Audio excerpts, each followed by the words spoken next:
பெற்றோர்கள் தங்களது பிள்ளைகளை புரிந்து கொண்டு நடக்க வேண்டும் என மேஜர் முகுந்தின் தந்தை வரதராஜன் தெரிவித்தார். கள்ளக்குறிச்சியில் ஏகேடி பள்ளி ஆண்டு விழாவில் மேஜர் முகுந்தின் தந்தை வரதராஜன் மற்றும் சட்டமன்ற உறுப்பினர் உதயசூரியன் ஆகியோர் சிறப்பு அழைப்பாளராக கலந்து கொண்டனர்.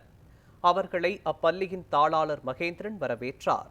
விழாவில் பேசிய வரதராஜன், முகுந்த் இறந்த பிறகு அவருக்கு இந்தியாவின் மிக உயர்ந்த அசோக சக்ரா விருது வழங்கப்பட்டது என்று தெரிவித்தார். இன்றைக்கும் அவர் கற்றுக் கொடுத்ததை தான் பின்பற்றி வருவதாக குறிப்பிட்டார். நடிகர் மாதவன் போல முகுந்த் இருப்பதால் லெபனான் நாட்டில் உள்ளவர்கள் அவரை மேடி என்றுதான் அழைப்பார்கள் எனவும் கூறினார்.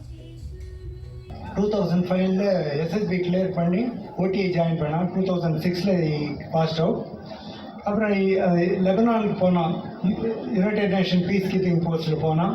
அங்கேயும் தே ஆல் லைக் ஹிம்னு சொல்கிறாங்க. எனக்கு இன்னும் ஒன்றும் தெரியல. பட் அவரோட தபாஸ்ன்னு அவரோட CEO தான் சொன்னார், நாங்கள் மேடின்னு தான் கூப்பிடுவோம், மாதவன் மாதிரி இருக்கான்னு நினச்சிட்டு முதல்ல மேடின்னு கூப்பிடுவோன்னு. அவன் 2013 2 மிலிட்டன்ஸ் அவங்க அட்டாக் பண்ணுறாங்க. அப்போது CEO சொல்கிறாரு, மேஜர் முகுந்த் உங்களுக்கு நான் சேனா மெடல் ரெக்கமெண்ட் பண்ணுறேன் அப்படின்னு.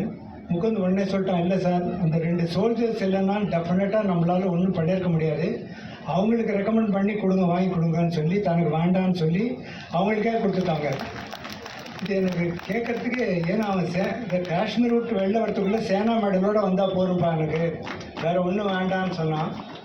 ஆனால் இது என்ன தெரியல. பட் 2014 அசோக் சக்ரா வாங்குவான்னு எதிர்பார்க்கல. அசோக் சக்ராவோடு அவன் போயிட்டான். அதுதான் ஒரு கஷ்டம். அவன் தெரியாமல் போயிட்டானேன்ற ஒரு வருத்தம் தான் எனக்கு இருக்குது.